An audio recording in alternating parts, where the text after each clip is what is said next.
1984, a third year since C64 was released, still an early one, but one that devs started experimenting and could really let their imaginations go. Perhaps not using all of the machine's capabilities yet, but being able to squeeze out a lot more than they could in the 2 prior years. But before we get into games, let's see what the year was like in terms of computer tech overall. Apple released its famous commercial based on 1984, book by George Orwell, changing the way we market things forever, and in the process changing how we viewed comfortable user interface, with their Macintosh that was utilizing a GUI instead of relying on typed-in commands. The 3.5-inch floppy diskette was introduced and within the next few years quickly became the industry standard, offering bigger capacity and better data protection than 5.25-inch wobbly floppies did.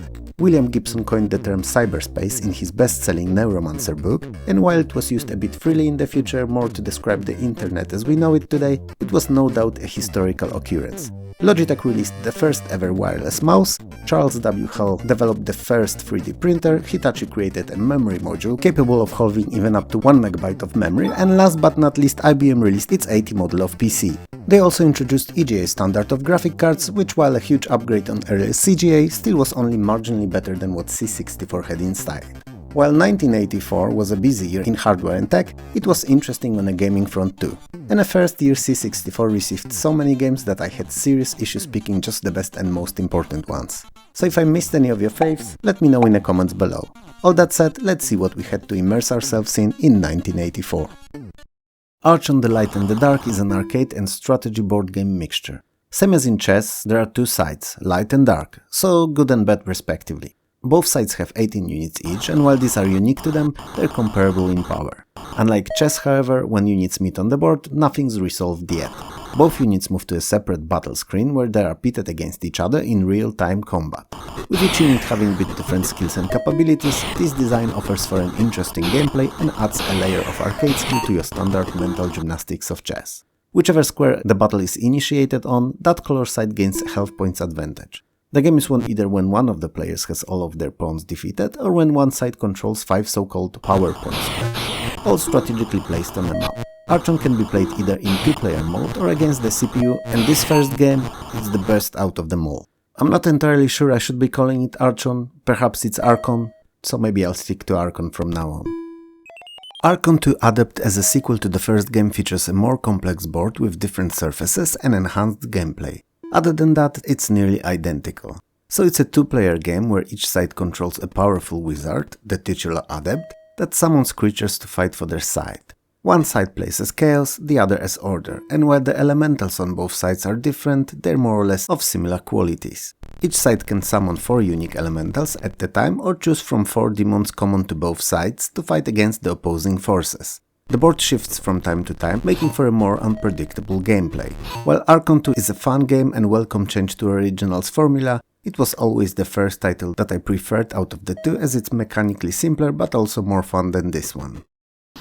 Battle Through Time is a side-scrolling ground-based shooter very similar in its design and gameplay to Moon Patrol. So you're driving a jeep through rough landscape, jumping over potholes and obstacles, and shooting enemies in the sky and on the ground. Each level is 10 miles long and is inspired by a famous 20th century or a fictional war. So respectively there's World War I, World War II, Korean War, Vietnam War, World War III, War Mutations, and In the Beginning, which is a prehistoric themed last level. Each of these levels has its own music theme and their renditions of various famous melodies and contemporary classics. Now, this is gonna sound odd, but BC's Quest for Tires is another game similar to Moon Patrol. Yep, don't let the presentation fool you, it's basically the same game, minus the shooting.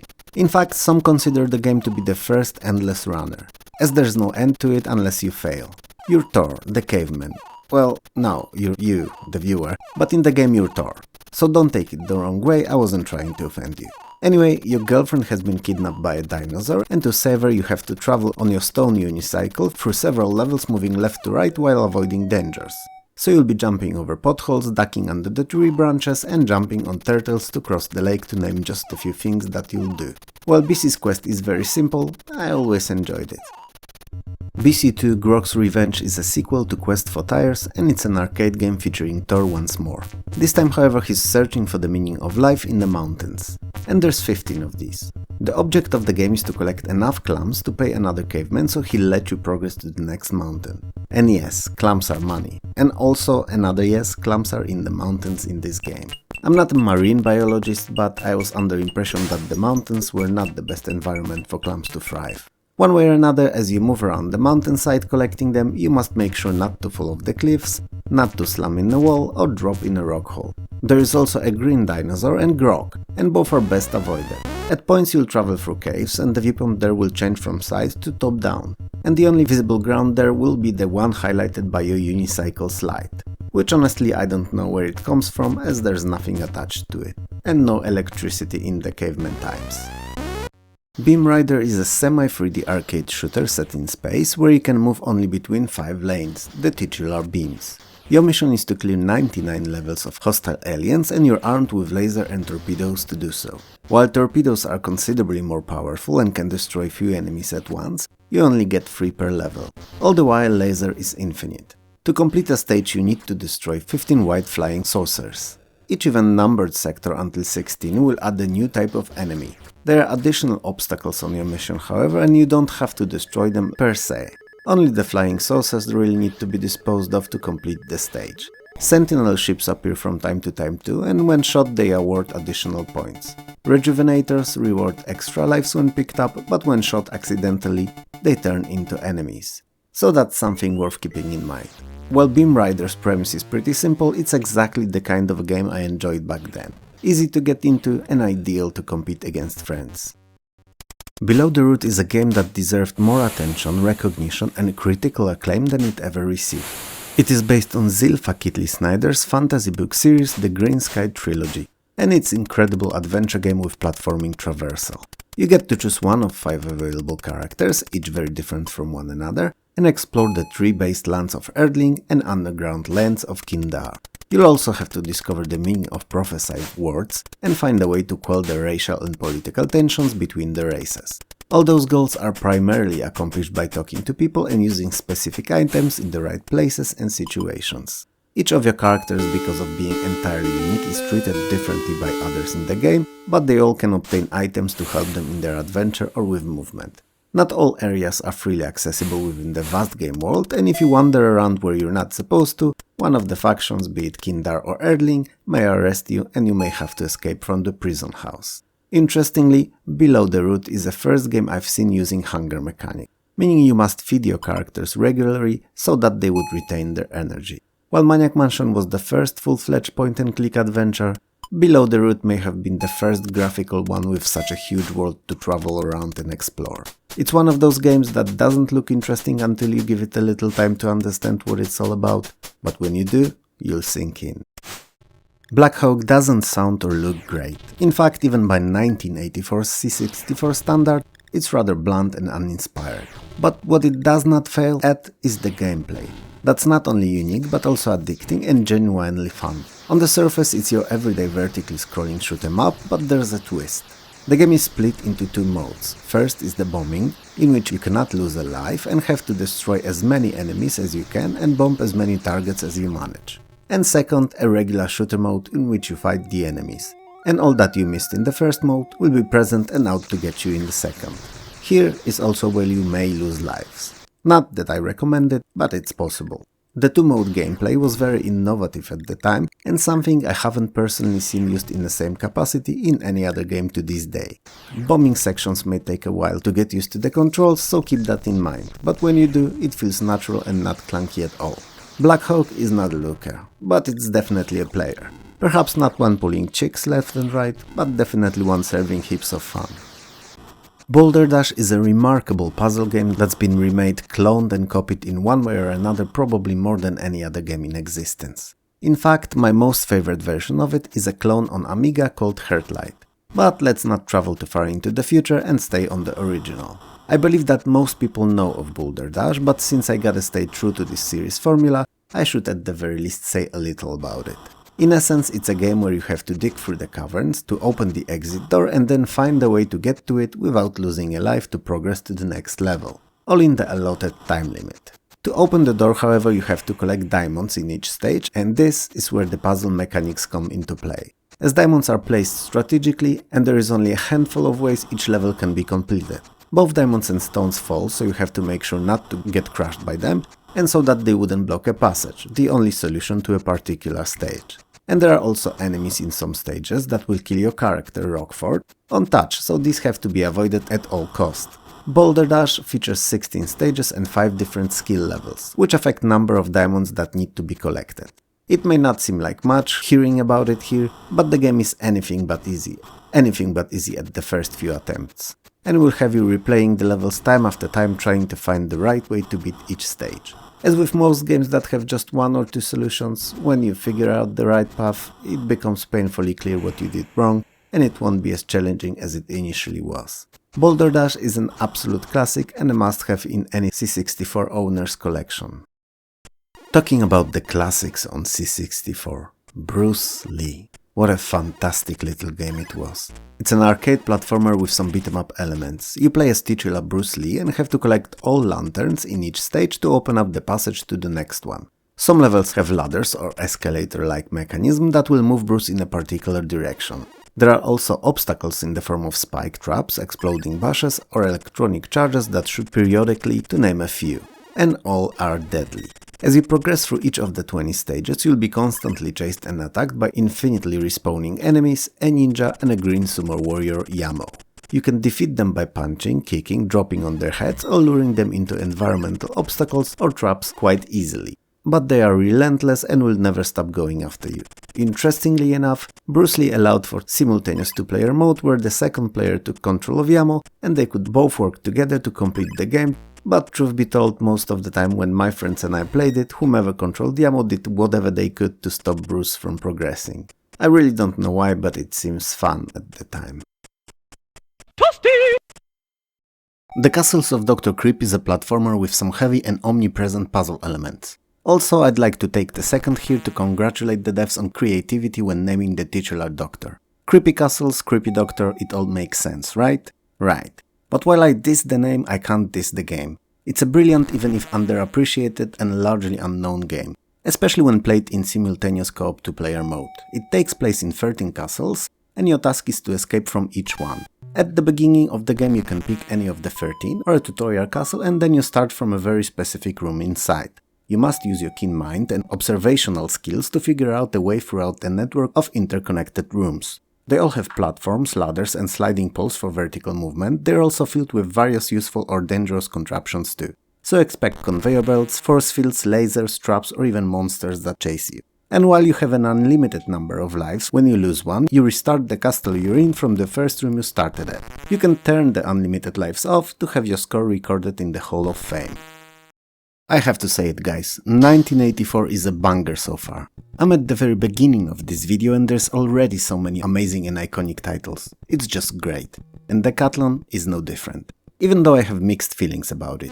Mixed for 3 reasons really. On one hand, I've wasted so many joysticks on it, it's a miracle my parents just didn't stop getting me new ones. On another, I hated playing it alone as it's not very entertaining to do so without anyone else. And on the last imaginary third hand, that is actually more important than the first two, Decathlon is a blast when you have someone to compete with.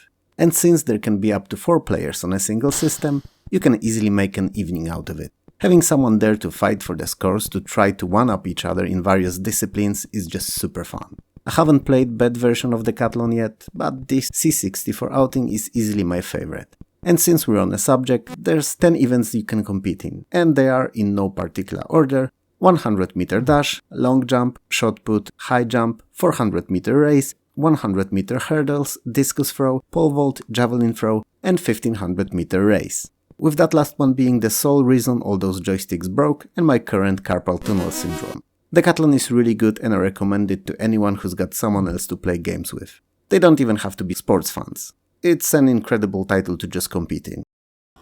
Donald Duck's Playground was quite obviously aimed at a younger audience when it released, to teach them the value of money, that everything has to be earned and that it's more appreciated when you worked for it. I think, cause I haven't done any research towards it. It's just my best guess. Anyway, in essence it's a collection of 4 minigames, part-time jobs that Donald can take if you will, and the rewards for completion is money.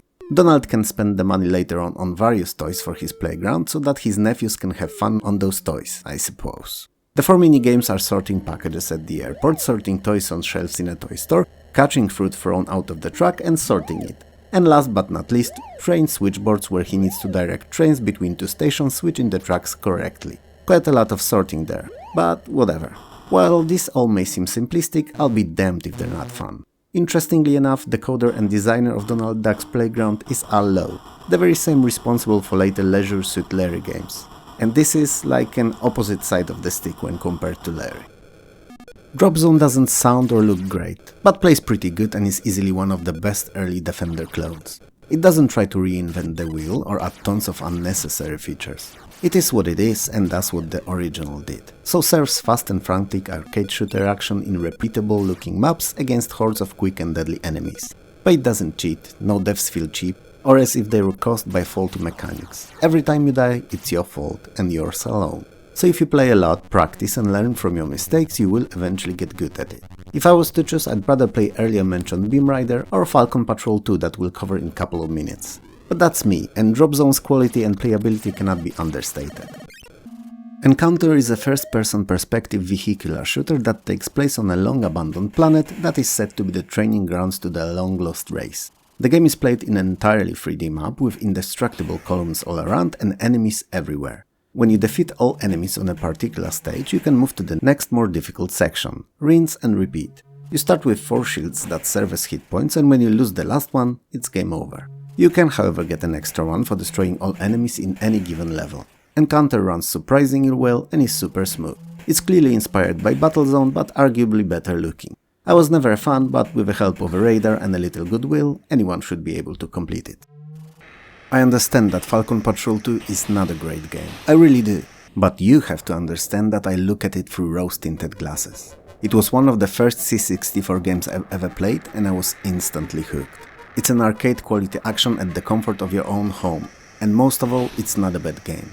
But objectively speaking, obviously there are better ones. Basically, in Falcon Patrol 2 you're piloting a vertically takeoff and landing craft and you have to destroy a certain number of enemy copters in each stage. They come in 3 varieties: transport that drops anti-aircraft cannons and radar jammers, gunship that always accompanies the transport and tries to protect it, and solo, that are the most aggressive and maneuverable opponents in the game. There's 16 levels overall. In the first 5 there's 8 helicopters to defeat and 12 per stage in the latter ones. While you chase those down, you have to keep an eye on your gas levels and refuel if necessary on one of the many landing pads spread over the levels. Falcon Patrol 2 is an enhanced version of the first game. Is it a better one though? That's arguable, but it's definitely not a worse one and I will always remember playing it for countless hours.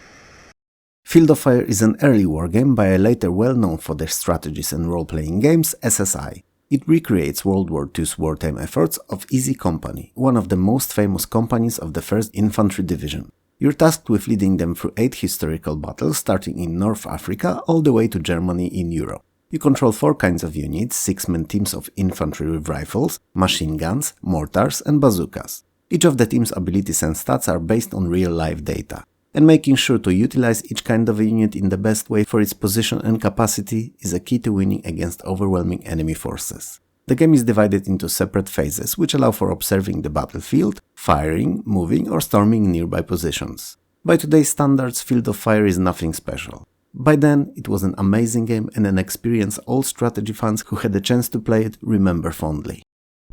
Flight Simulator 2 puts you in the cockpit of the Piper PA-28181 Archer II, long name for the small craft. And it's astonishing how much of a simulator the devs managed to pack in this C64 piece of software. The game simulates the physics and avionics as good as it was technically possible at the time and was clearly aimed at the pilots in training rather than your everyday gamers. Especially that it came with 90 pages strong pilot's operating handbook and airplane flight manual and 92 pages long book about aeronautics. So even then it was not a joke, long before Microsoft took it over. The game is controlled with a joystick and a keyboard, but for the most comfortable controls it's recommended to plug 2 joysticks in. First is used for controls and second for airspeed adjustments. The game contains 80 airports in the US and is a treat for hardcore fans of simulations, especially that they can see where their brand new Microsoft Flight Simulator 20 originated from. 1984's Football Manager is probably the best early C64 management game, even despite having 7 levels of difficulty to choose from. And I'm not picky because of the number, I just think that the option has no place in football management games. They should be all about the data and not artificial handicap levels. but I suppose these were the early times of the genre and some leftovers from other genres bled into it. You start in an inverted English 4th league with 16 teams and have to work your way up to the first. Yep, back then there was no championship or Premier League, at least not going by the names. The management part is very limited and is basically just purchase and sale of players and team lineup. During matches that are entirely text-based, same as the rest of the gameplay interface, some more exciting actions are covered with simple graphics showing goals, dramatic saves, etc. It's not the best football manager out there on C64 overall, but it may have very well been for 1984. Humorously named Frogger 2 Threeedeep is a sequel to original Frogger and last game Parker Brothers published on C64. It's basically the same game original was, so you still have to move your frog from the bottom to the top of the screen to the hideout while avoiding dangers and obstacles along the way. All within the time limit obviously. If you complete all 3 screens, 3 areas if you will, the game will keep carrying on from the first one but at increased speed with bigger number of obstacles and predators and will require more frogs to cross to the exits. The game gives you 5 lives at start and you have a chance to earn an additional one in the 3rd stage. It's a good sequel, but I wouldn't say that it managed to beat the original. If there's something strange in the neighborhood, who you gonna call? Ghostbusters! Which is based on the 1984 film of the same name. And you're in control of the titular Ghostbusters. You start with $10,000 and have to buy a car, as soon to be Ghostbusting mobile, and arm it with various concoctions. Each of the 4 available cars varies in speed and loading capacity, so choose well. And make sure that among other upgrades, you'll pick up ghost traps as without them the game cannot be played. All other are optional and just make the game easier. The gameplay loop is pretty simple. You drive around responding to ghost sightings and try to capture those ghosts. Or not, cause, you know, not everyone's cut out to be a real Ghostbuster. Some become the Keymasters or Ghosters. Not in this game, but they do. You obviously get some money for captured ghost, which is more crucial than anything else in this game, but we'll circle back to it in a little while. So bear with me. From time to time you'll have to visit your HQ to get more traps, refill batteries for your energy beams, or refresh wounded Ghostbusters. When the paranormal activity in New York reaches 9,999 points, you'll reach the end game. And it starts at 0 and grows constantly throughout the game. Slower at first, faster later on. Endgame happens to anyone whose account balance is higher than $10,000, and that's why I mentioned before that money will be crucial. You may have been the worst Ghostbuster the NYC had seen, skipped on many ghost occurrences, but as long as you have the money, you can try to complete the game. So when the paranormal activity maxes out, your Ghostbusters automatically drive to the skyscraper where Zulu is located. You get there with 3 Ghostbusters and at the very least 2 must get through the door guarded by the Marshmallow Man. If they do, the world is saved. While it may not sound great, I always loved playing Ghostbusters. Perhaps it was the license attached to it, perhaps the fact that I could catch the ghost same as my heroes in the movie did, or perhaps it was just a good game. One way or another, it's an important title and one that can't be skipped in a video like this one. Who would have thought that in one video we'll get to see 2 Defender clones? It's even less likely that both would be good. But here we are, you're watching Guardian and it's as good as they come. To make it short, what you have to do is protect humans from attacking aliens with your 2 equipped weapons. Infinite rapid laser and smart bombs that destroy everything on the screen. They are limited however and you only get another one at every 10,000 points.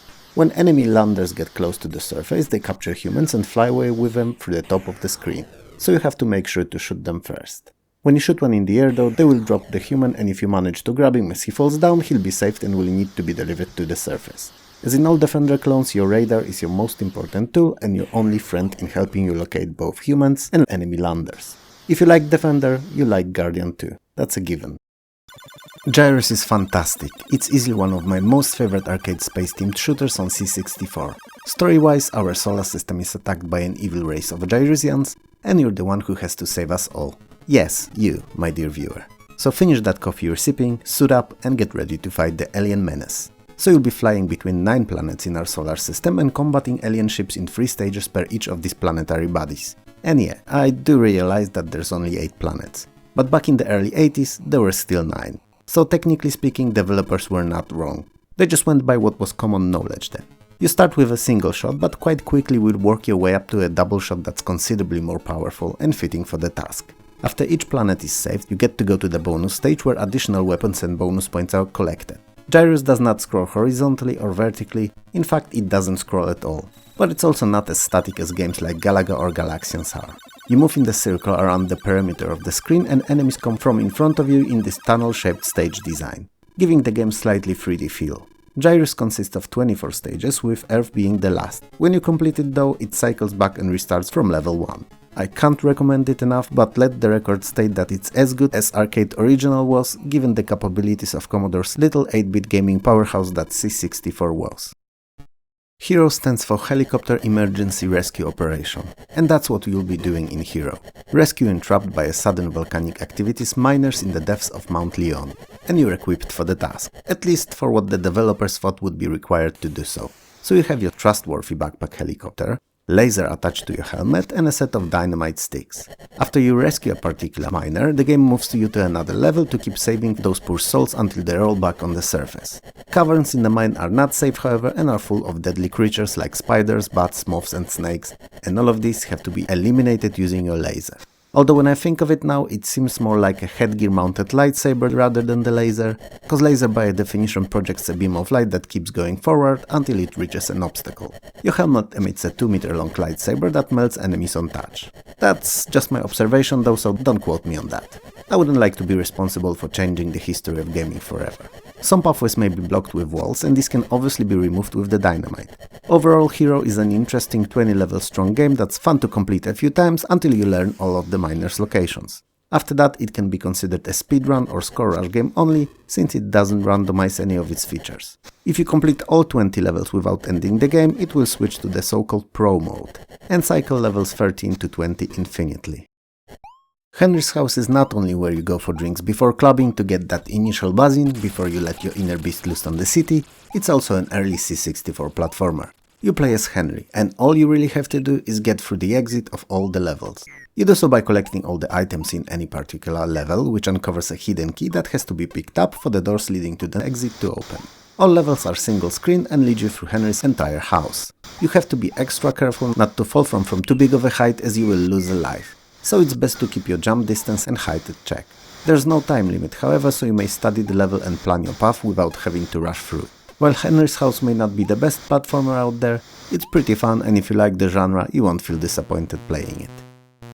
Go for the Gold, aka HESGAMES, similarly to Decathlon, is a multi-event sports simulation for up to 6 players. And while there's only 6 disciplines to choose from as opposed to Decathlon, it allows for more players to have fun, so it's better when there's more of you wanting to have a friendly, or unfriendly for that matter too, competition in C64 classics. The gameplay mechanics are very similar though, and also heavily rely on you breaking your joysticks, waggling them like crazy. The disciplines are 100-meter sprint, 110-meter hurdles, long jump, diving, archery and weightlifting.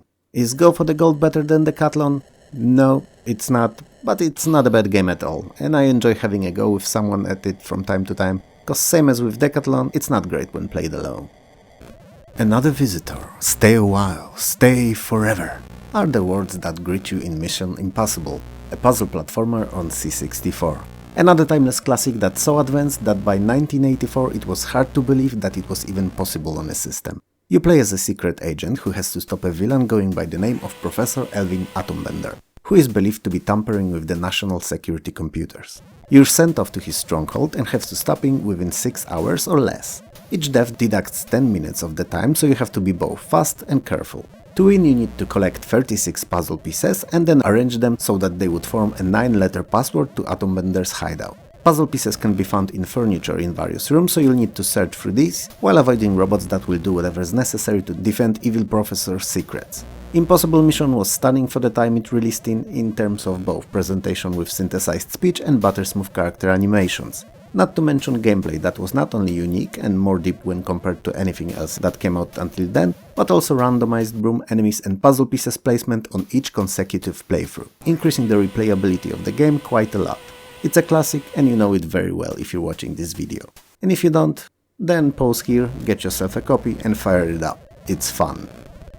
It's Only Rock and Roll is an interesting management game where you're a founding member of a brand new rock group and try to become famous, obtain free status symbols like yachts or castles, make £1 million and get 1000 points of popularity. Which you know, in reality I don't have to aim for, as last time I checked I had 1347 of these. Perhaps the game's scale is outdated or they used to measure popularity differently to how we do it now. I have no status symbols though and are nowhere even remotely near £1 million, but other than that, I'm on the right track to becoming a rock legend. Even if I haven't technically written lyrics or music or can't hit a note. Any note. Anyway, in It's Only Rock and Roll you can write songs, go on tour around Britain, continental Europe, USA or Japan, play a single concert, big or small, ask your manager to help with various band-related things, like getting him to promote the group, arrange for a record contract or borrow money, and you can also purchase one of those aforementioned status symbols, make a record out of songs you've written, and finally, rest. It's a simple game with only basic graphics here and there from time to time, but in short bursts every now and then, it's quite fun.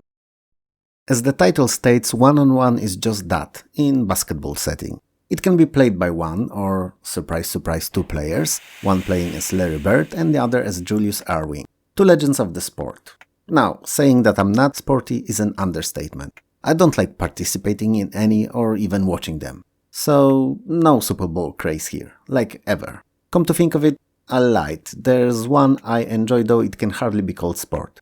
I like poker, Texas Hold'em especially. Anyway, despite all that, I don't mind playing sports games from time to time, especially those that let you manage teams and such. One-on-one is not such a game in no shape or form, but I had a friend when I was a kid and we both had C64s, we lived in the same apartment building just down the hall from each other, and we used to play it. He would devastate me in all sports games with no exceptions, but I was always better at racers and often came on top in shooters when we played for points.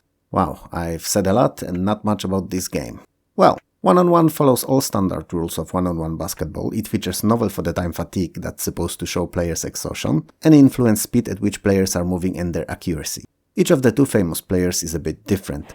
Erving is stat faster and Bird can jump higher. So yeah, here you go. I said something about the sport I know nothing about and title I have never won a single game in. Juno First is a single-screen 2D shoot-em-up with semi-3D viewpoint that originated in the arcades. In each stage you have to defeat a certain set of enemies that do not make the gallery patterns like in Galaga, but come from above in set formations that vary from level to level. Additionally, you can pick up humanoid power-up which tints the screen red. With that tint, every enemy kill will earn you 200 points more than the previous enemy destroyed, which should help with racking up points dramatically. Graphically, Juno First is not a great looker, but it's serviceable. What I don't particularly like about it though is a bit jerky animation. It doesn't make it easier that it reminds me of these old black and white LCD handhelds that had pre-baked in the screen graphics with just a few possible positions for each object on the screen. You know what I'm talking about, right? Like Nintendo's Game & Watch but from other companies like Tiger Electronics for instance, or any other one. I think Kaiser may mean cheese in German. I'm not sure though and I refuse to check it. My ignorance will prevail. Anyway, I used to praise German developers for their incredible business and economic simulation games for the Amiga, in identical series to this but centered on the Amiga, and it turns out that they didn't wait for the 16-bit boom and were releasing similarly themed games already when 8-bit systems were in their prime. So Kaiser is a turn-based political business simulation where your goal is to become the emperor of the Holy Roman Empire. Up to 9 players can play simultaneously on a single system, and when there's more than one of them, military options are available in the game. In single player, it's all about business and politics only. Even though Kaiser is a very early game, it's quite feature-rich for the time. So you'll be buying grain and cultivating it, buying land, setting taxes and tariffs, and can even determine how harsh the justice system is in your provinces. You'll build a palace and a cathedral, but it requires owning a certain amount of land. You'll also found cities. 3 mills and 5 marketplaces turns into city.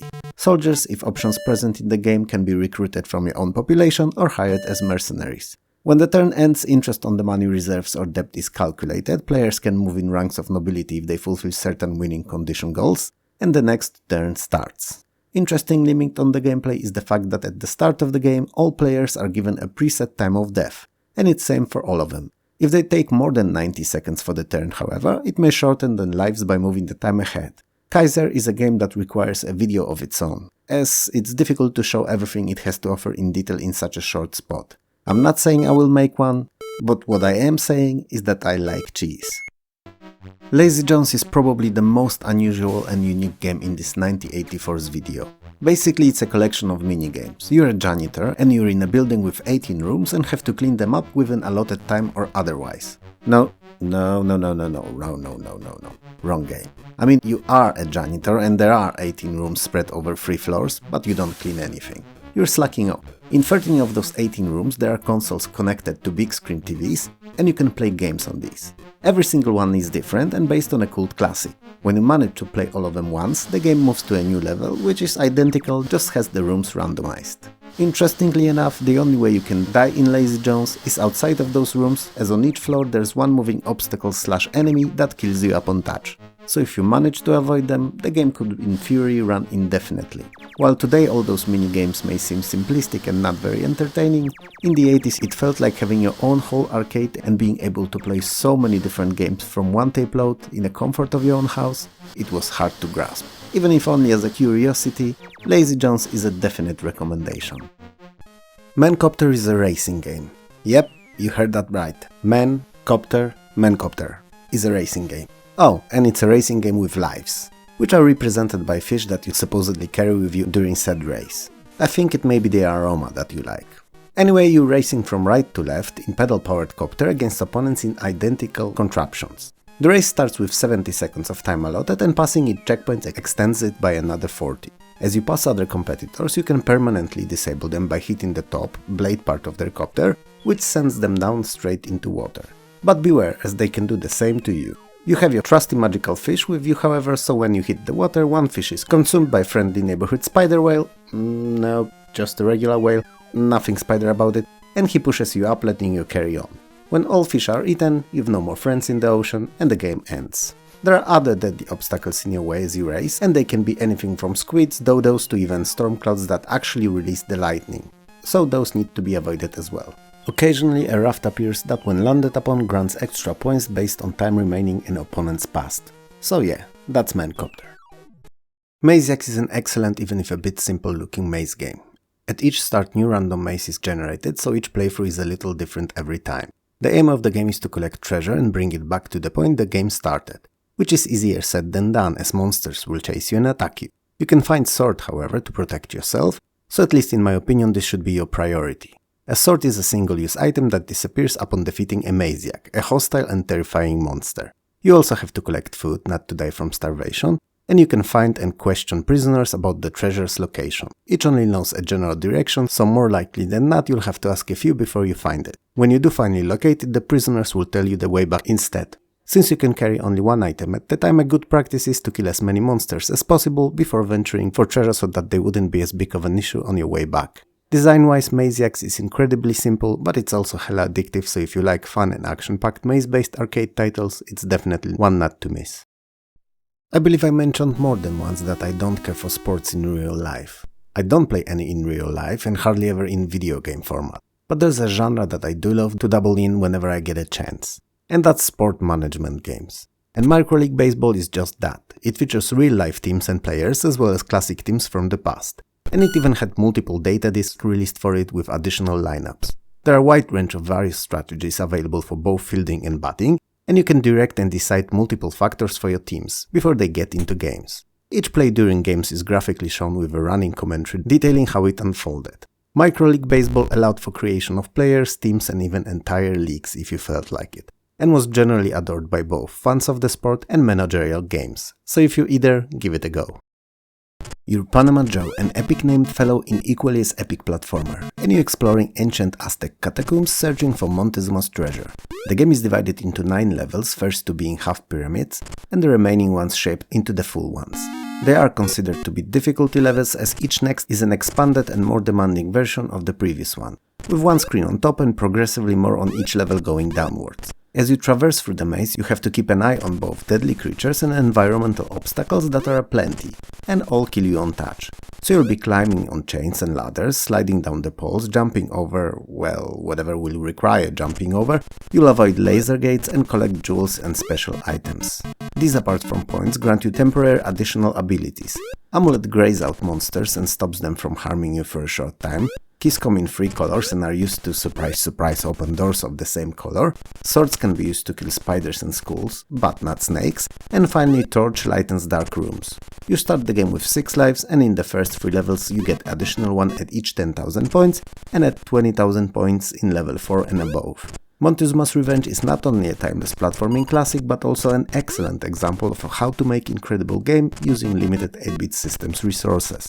Were there any better platformers released on C64? Sure, more than one actually, but they usually came much later in system's life, when the devs learned how to squeeze out every little bit of juice that there was left in those little powerhouses.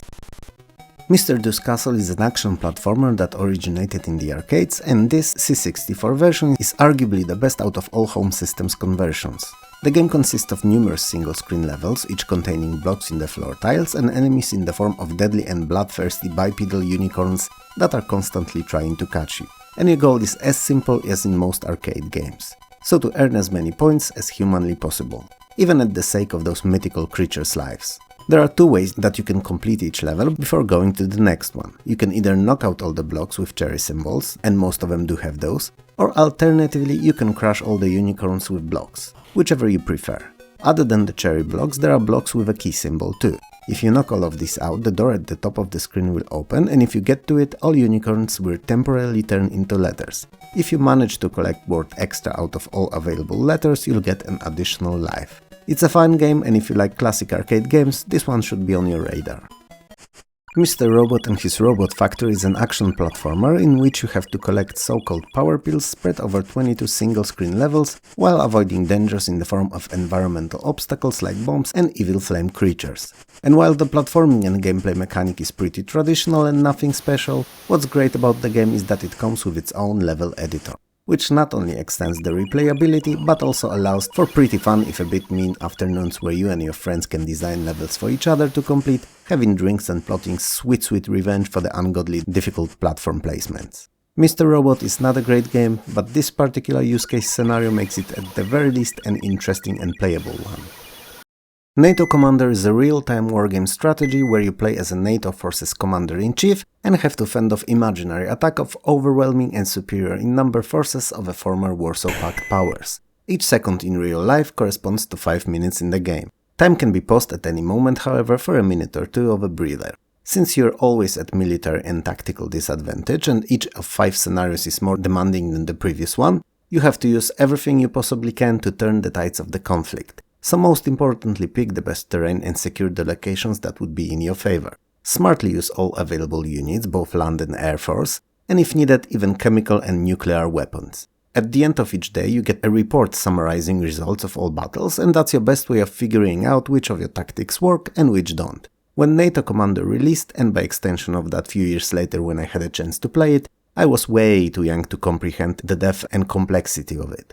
And I have no doubt that I've dismissed it within few minutes of starting it up, but today I would genuinely appreciate and enjoy it, if we still use C64s as standard gaming systems, that is. Park Patrol is an arcade game where you're a park ranger in the Poconos National Park. Your goal is to collect 12 pieces of litter in the form of bottles, cans and other rubbish scattered around the park, and they can be on the ground as much as in the water. It's easier said than done, as there are numerous park fauna that wants nothing more than to hurt you. After all, you are invading their natural habitat, and when you get in contact with them you lose energy, which is depicted as calories. When calories reach 0, you lose a life. Thankfully you can either pick up food from time to time to replenish it, or go into starting hut to eat a big lunch. I suppose, cause it's not said anywhere what you actually do there. All I know is that you come out refreshed. When all trash is collected, you move to another section/level. Rinse and repeat. Park Patrol is not great, but it's something different than most other games, and just because of that it deserves a spot in this video. Pastfinder is a vertically scrolling action game that takes place in the year 8878. You're sent as a member of an elite team of explorers known as Pastfinders, not to mistake with Pathfinders. At the beginning of each level you choose a path on a map that you'll be exploring irradiated planet with, and the further you progress within the map, the more of it will uncover. Not all map sectors are equally irradiated, they are color-coded, so make sure to pick up the path correctly. After that you will be able to equip your ship with supplies. These can be heavy metals that slow down radiation absorption, beam shields that protect from enemy fire, scrambles that prevent enemies from tracking, and so-called deradicators that decreases accumulated radiation. All items are for you to keep until you crash or get destroyed. While on the surface, your ship can jump over obstacles and walls and shoot laser to destroy enemies. You get an additional life every 5000 points. Pastfinder is hard to explain, even though it looks like it isn't. but the best way to understand it is to give it a go and see if it's something that you'd enjoy. So why don't you do just that? Pitstop 2, more like a pit go-to. No, it doesn't make sense. But the game is amazing, for the time at least. It's a full-fledged F1 racer that can be played either versus CPU or another opponent in a permanent split-screen mode, with first player always taking the top of the screen. Both single races and cups are available, and they allow for setting number of laps and picking one of 3 difficulty levels. In the cup mode, points are scored same as in the real-life contests. Pitstop 2 features 6 different tracks, 2 in the US and 1 respectively in Germany, England, France and Italy. And while there are no roadside structures to enrich the graphics, plainness of the presentation allows for super fast, super smooth animation which adds to the feeling of speed. You have to keep an eye on your fuel reserves and state of your tires too, and drive into Pitstop to swap them out and refuel if necessary. Hence the title. Pitstop 2 is easily one of my most favorite racing games on C64, and if you like games like that, you'll love it. Questron is a turn-based fantasy role-playing with top-down 2D overworld traversal and first-person 3D dungeon crawling, where your ultimate goal is to find and defeat evil wizard Mantor and recover a magic book which gave him the ability to send hordes of monsters to your homeland. That is single-handedly most likely the longest sentence I have ever spoken. As in most RPGs, you obviously need to gear up, which will require money.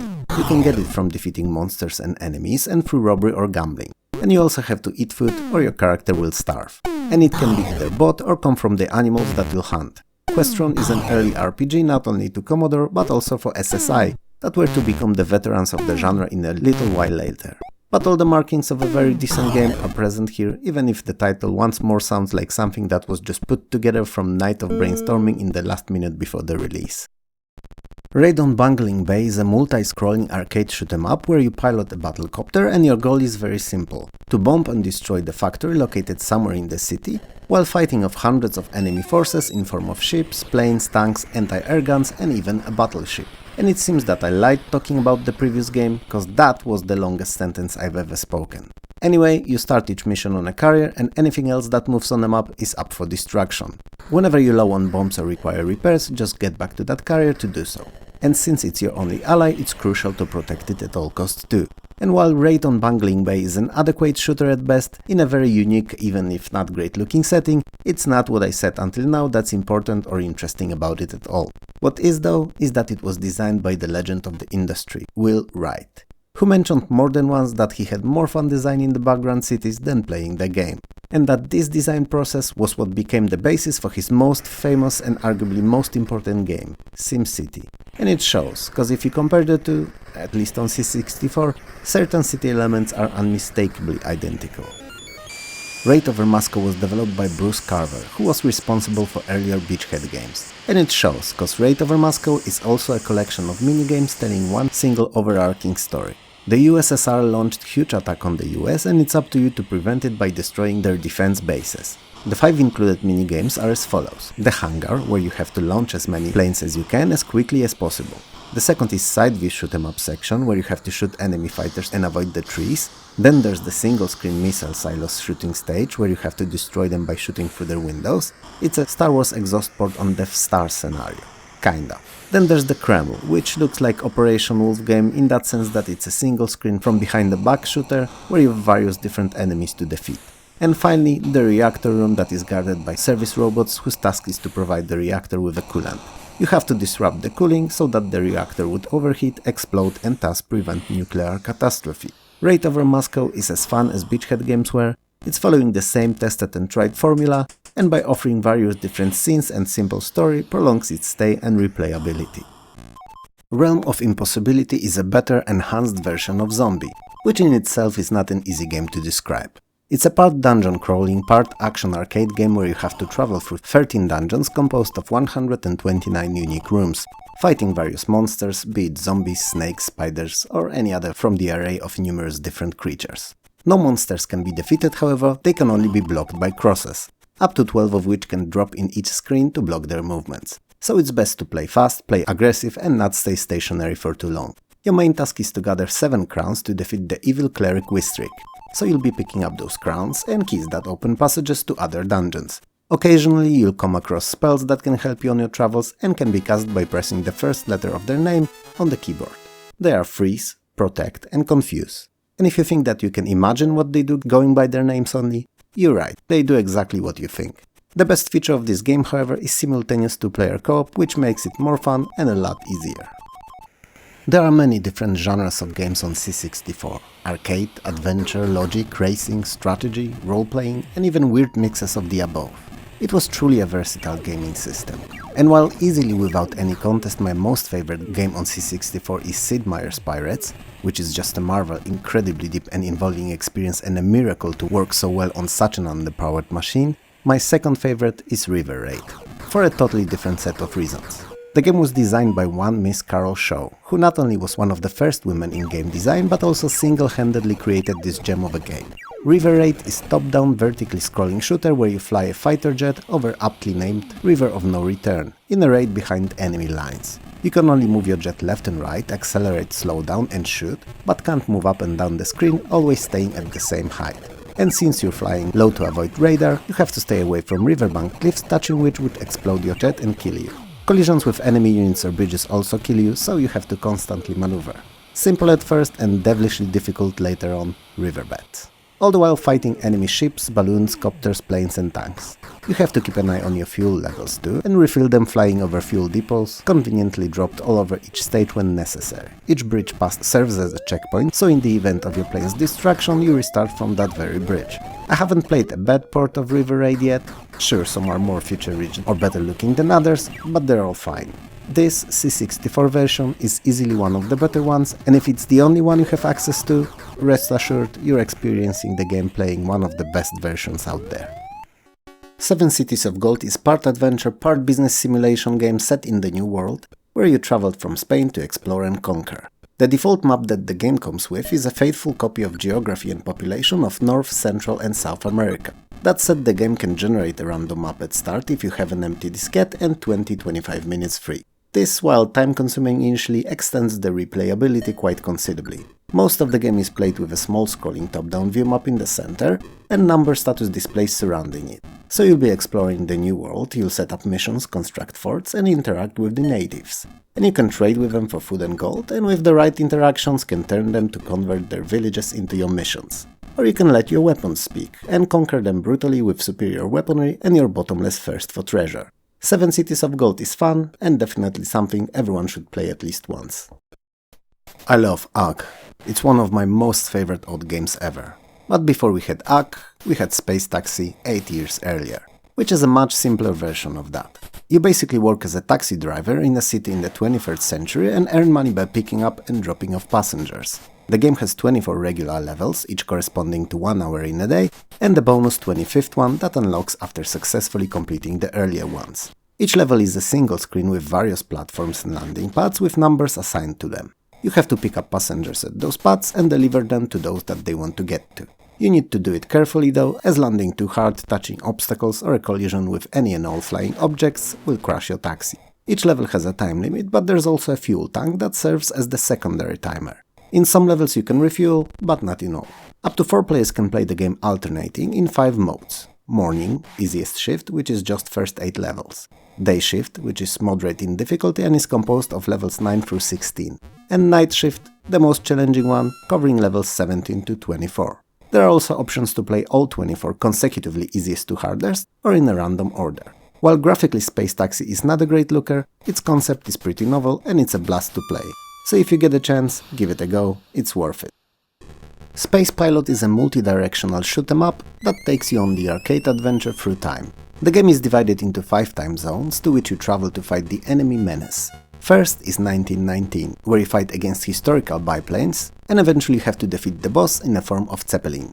Then there's 1940, beginning of World War II, and you pit it against Spitfires and Heinkels, with Junker being the final boss. Also, it seems you don't pick the side of the conflict and just shoot at anything that moves. Third zone is 1970. Enemies here are considerably more advanced helicopters that move as fast as you do, so they pose a significant threat. And the boss enemy is Chinook Transport Copter. That's described in the manual as Gunship Combat Helicopter. Odd. Then there's 1984, so the same year this video covers. Age of Jets. They're fast, maneuverable and deadly. And the boss is a huge prototype of a new jet. And finally, the last stage is 2001. A far-off future for gamers of 1984, and a long-forgotten past for us. And in 2001, you fight against flying saucers and have their battleship as the final enemy. Now, as you hear me talk and watch the video, you've probably no doubt made a connection already. And yes, you're right. Space Pilot is a one-to-one copy of Arcade's Time Pilot. Spelunker is an action-adventure where you go through a series of 5 caves, collect treasures, destroy barriers and avoid unrest ghosts. There's also bats and volcanic cracks, but first are afraid of light and second can be jumped over, so they're not as dangerous as ghosts can be.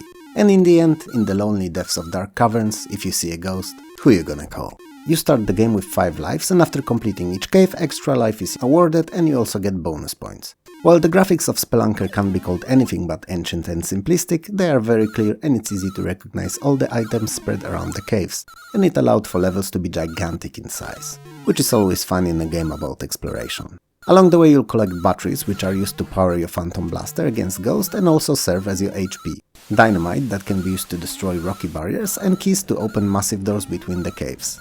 There are also plenty other useful tools you'll find on your travels, but I'll let you discover them on your own. Spy vs Spy is a versus arcade game for 1 or 2 players that all my friends loved and I never learned to do so. I completely understand the appeal and its popularity, it's just not for me. Doesn't mean I haven't played it a lot, as it was always in our joint gaming rotation, but I never looked forward to its turn being loaded up. The game pits 2 spies against each other, white on the top and black on the bottom, and they have to outsmart each other before the time runs out. Find the necessary items to escape the embassy and then successfully do so. If you wonder, the items are money, passport, secret plans of some sort, and the airport key.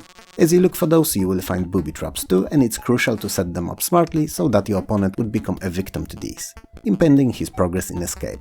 When 2 spies are in the same room, they can fight each other with clubs, and more often than not, when one of us felt as if he was losing, he would track the other down to try to take him down and win that way. It's an incredibly popular first game in equally as famous trilogy, and I don't like it.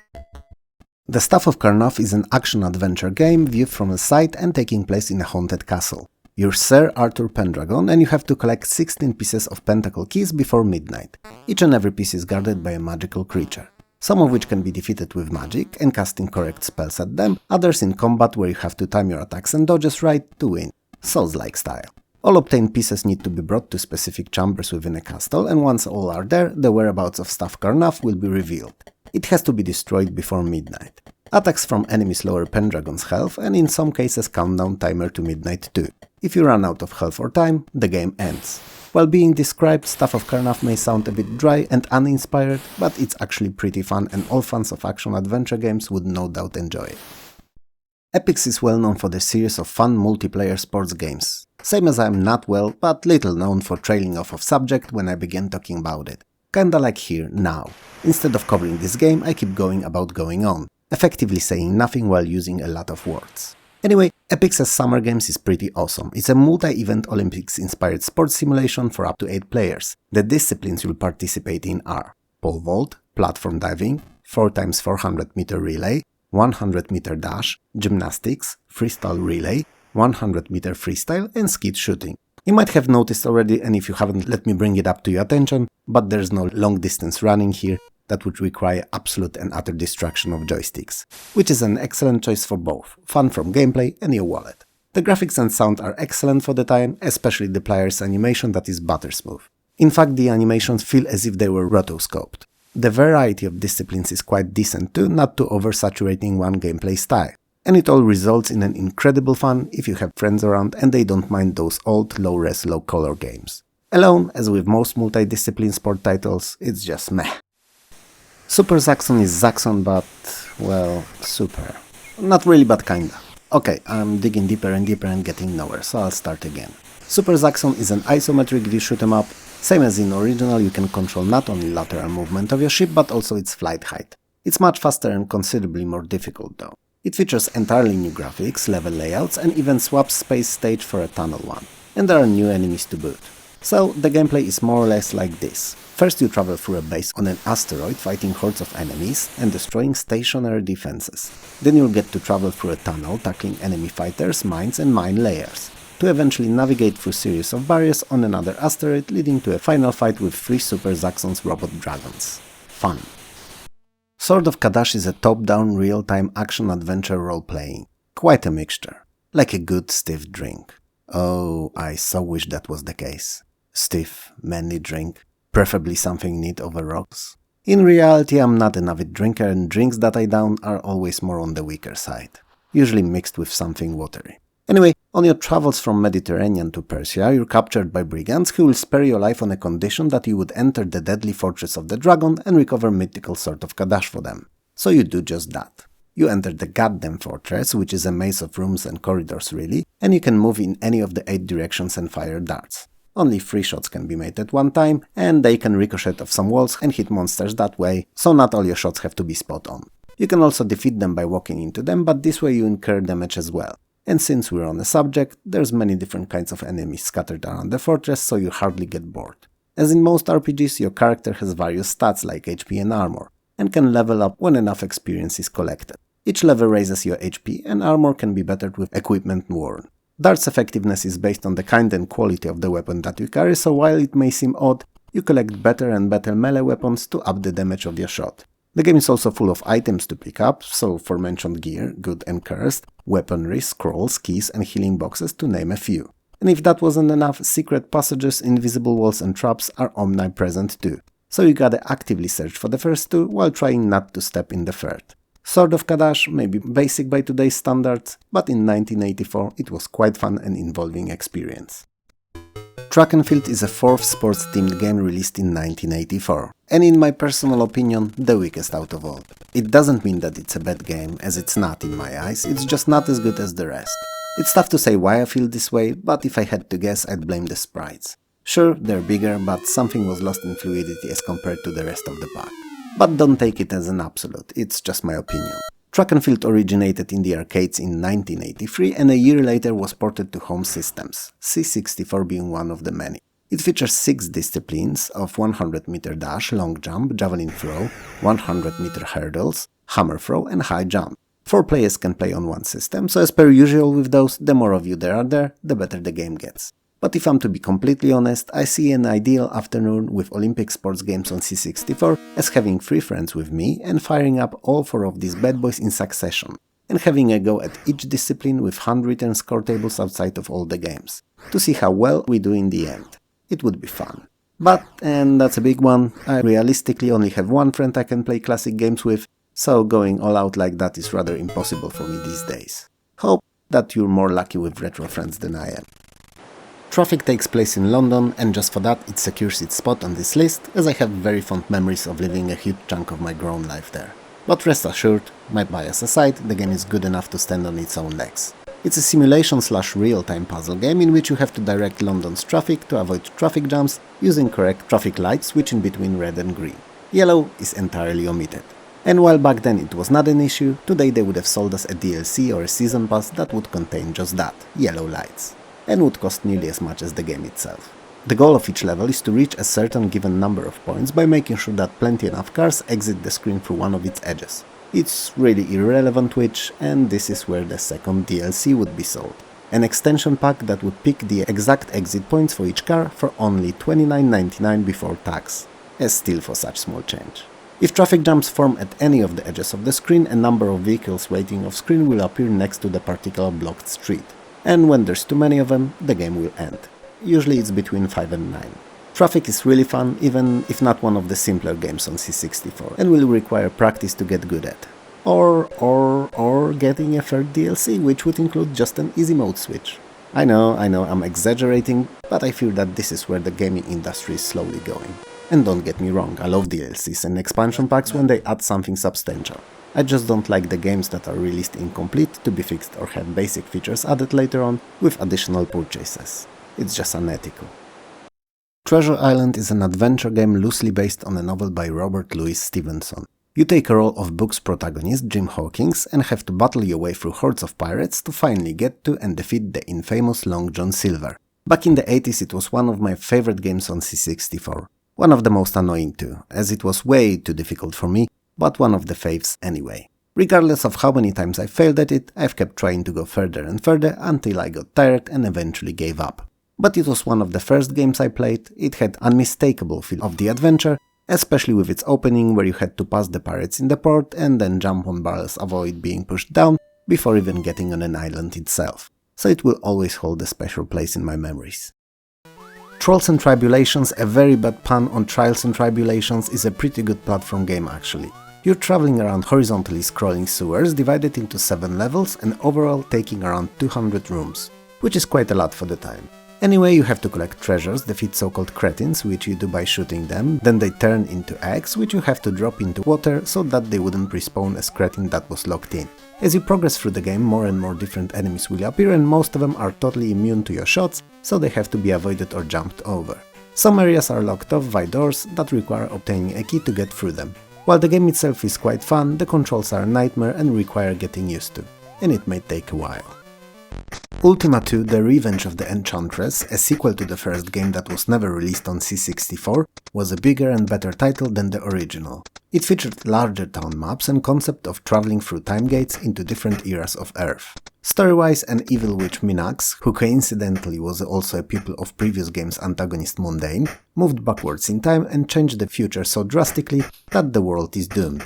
It is discovered, however, that by her action, rips in time so-called time gates appeared all over the world, and through them it is possible to move within time. So you are sent to the past to find Minax and defeat her, so that all the future destruction can be averted. Now, discussing Ultima game, any really, in a video like this one is difficult. I mean, it's obvious that it's tough to those that played it, but those that didn't have to understand that the world of Ultima alone is huge, and you can travel it on foot, on horse, sail, or even fly in a space shuttle. It's gigantic, and that's the world alone. If you add an epic overarching story that will touch multi-dimensional space-time continuum subjects and an underlying very deep and complex role-playing system, even if I gave it 10 times as much time as I have here, it's unlikely I'd give it any justice. It's no wonder these games are fondly remembered by those who play them and considered staples of the role-playing genre. But you gotta do what you gotta do, so I'll try to quickly explain the basics. You travel the world viewed from a top-down perspective and fight enemies directly on the map, with no separate battle screens. Cities have their own maps that you can enter, and all the dungeons and towers are shown in a very simplistic 3D view. Bottom part of the screen is used to issue commands, and it displays description of what's happening and shows the results of your actions. The inventory and character attribute screen needs to be called out via the Z key, and the number of commands you can give to your character is staggering for the time, and I doubt that there were many games on C64 released for its lifespan that could compare to Ultima II content-wise. One thing worth mentioning to those who are unfamiliar with role-playing games is that while there is an included built-in character, it's advised to make your own, as not only you'll be in control of the blueprint you'll be building upon, but also the one included is not the best. No longer than a minute ago I said that not many games could compare to Ultima II, and here we are with Ultima III, the last in the three-parter of Ultima games, the so-called Age of Darkness trilogy. The game takes place 20 years after mysterious stranger defeated Minax in Ultima II, in the time when much worse evil is about to bring doom to the land of Caesarea. Exodus, a half-demon, half-computer created by Minax and her former mentor Mundane, laid quietly collecting data on how to get control over the land. Now, as he gained consciousness, he's ready to do it. Or it's ready to do it, I should really say. The appearing of a volcanic island amidst the ocean and the word Exodus written in blood on a crewless ship announces the beginning of an end. Now how epic is that? Not only the games touched very difficult subjects, but were also so innovative that hardly any even today have such a deep background story. This time, however, you do not lead a single hero but a small group of up to 4 adventurers. And while it is possible to attempt to beat the game alone, it's much more difficult than it is already even with a full team of 4 heroes. A lot has changed in the last 20 years, new towns emerged and the time rips disappeared, but in their stead, moon gates have been raised in various places. They open in regular intervals and allow for fast travel between far-off places. While you don't travel through time anymore, Ultima III is a much more rounded up, complete package and arguably a better looking at playing title. It's as tough as the previous game was, but just a little bit easier to comprehend for a layman, and an excellent adventure if you're up for the task of saving Caesarea once more. Wizard is a 40 levels long classic single-screen platformer, where each next levels are of a higher difficulty tier than the last. Your task in each stage is theoretically simple, all you have to do is collect one of the keys in each level and get it to the keyhole. So many of the levels can be completed in just a few seconds when attempting them as a speedrun. If you're playing for points, however, it may be worth to collect some of the treasures spread around them while avoiding deadly monsters. And while treasures give you points, you also get bonus at the end of the level, with a caveat that the longer you stay in the level, the fewer of these you'll get. Up to 4 players can play alternating in Wizard, and the fact that it offers built-in level editor makes it near infinitely playable, and only limited by the homegrown level designer's imagination.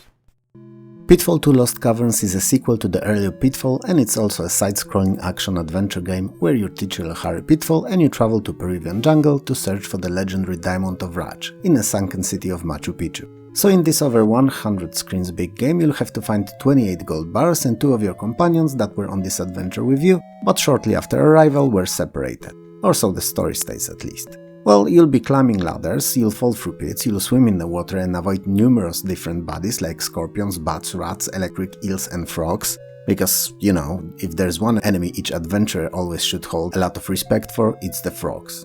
Not the big and ugly toads, but frogs.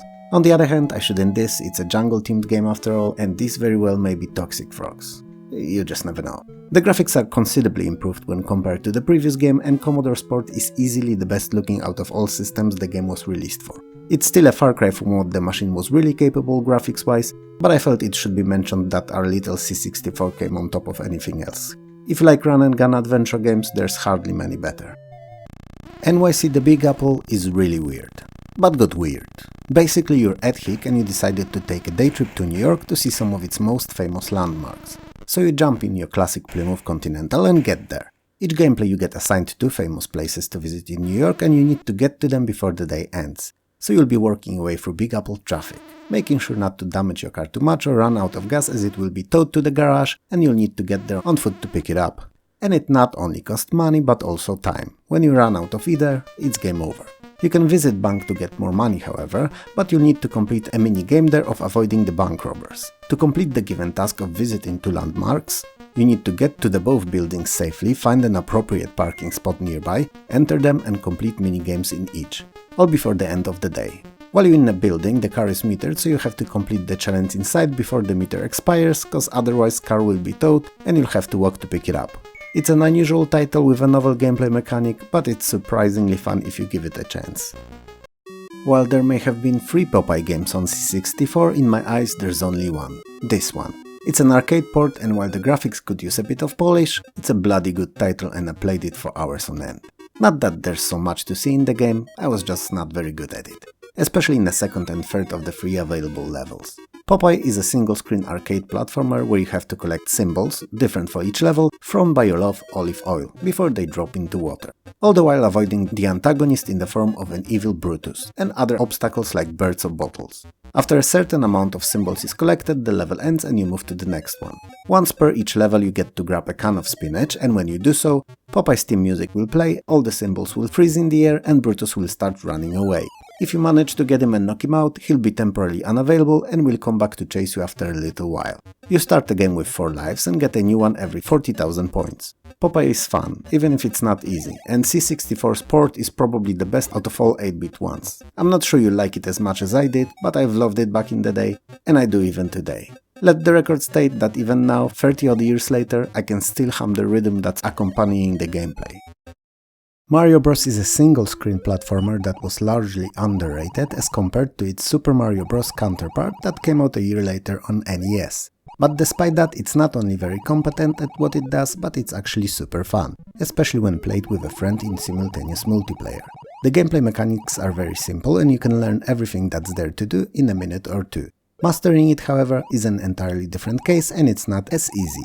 Basically, you need to knock over from below all the enemies that move about the platforms and then get to them fast before they get up to knock them off the screen. For each knocked off enemy, the game adds 1 coin that drops from the same pipes they do. And you can try to grab them for extra points, because that's what you play Mar1o Bros for, points. Well, arguably fun too, but if you play it with someone else, then definitely for points, to win. I begin to feel that I may have an issue here, a too competitive edge perhaps. Oh, well, such is life. There's also a POW button in the middle of the screen and hitting it turns over all of the visible enemies. So it's very useful in those near-death situations, but you can only use it 3 times, so it's best left as the last measure. There are 25 levels in the game and their layout is identical, only the color scheme and enemies change, and levels 3, 8, 15 and 22 are bonus stages where you collect coins only. When you complete 25th level, the game switches into so-called KO mode, where you play the same level until you run out of lives and the game is over. And since you only get 1 extra life throughout the entire game at first 20,000 points, this is where most proficient players end their game. Mar1o Bros was one of the few games back in the day I actually competed in against my parents. I don't remember much about those competitions other than it felt great and that I hardly ever won. But nonetheless, it's my memory, regardless how distorted it may be by now, and I will cherish it and this game forever. While I was working on the game list for this video, I was amazed how many of my faves were released in 1984. I honestly didn't expect that. And then, later on, as I began working on it, I was struck once more, as many of them were even better than I remembered. And genuinely really playable so many years later. C64 indeed was a powerful little miracle that could. And since it could, it actually did. And that's why I'm one of the many remembering it so warmly. But as the series will carry on, we'll get to see even more great games, so hopefully we'll get to rediscover some of those excellent oldies again. I'd like to take a moment to thank all of the people who make those videos possible by supporting me on Patreon and through YouTube members. Their names are on the screen now, and they are amazing beasts whose help I'm thankful for every day. It's not to say that I don't appreciate everyone else, every viewer is important to me, and every like, comment and subscribe that I get assures me that these videos are something that they would like to watch, and that they are enjoyed by others and not just myself. So thank you all. I obviously haven't forgotten about probably most important folks when it comes to putting these 10 years of series together. Incredible YouTubers whose let's plays, playthroughs or quick looks at those older games help preserving classics in the YouTube space forever, and are a source of my sampling small bits of their footage for the purpose of these videos as a gameplay background to my commentary. Their work saves those games from being forgotten, so thank you too. With all that said, I hope you liked this episode enough to come back to watch the next one very soon, and perhaps you'll even check out my other already completed similar series covering Amiga and DOS games. Anyway, if you feel like liking, sharing and subscribing is the thing to do here, please do so as it will help me a lot. If not, then there's no hard feelings. But if you wanna talk old games or have an idea you'd like to share, hit me up in the comments below. I actually read and reply to all the comments I can. So it's not unusual to find me sharing walls-long exchanges of text with other like-minded folks there. For now, however, have a good one and I'll see you next time. Peace.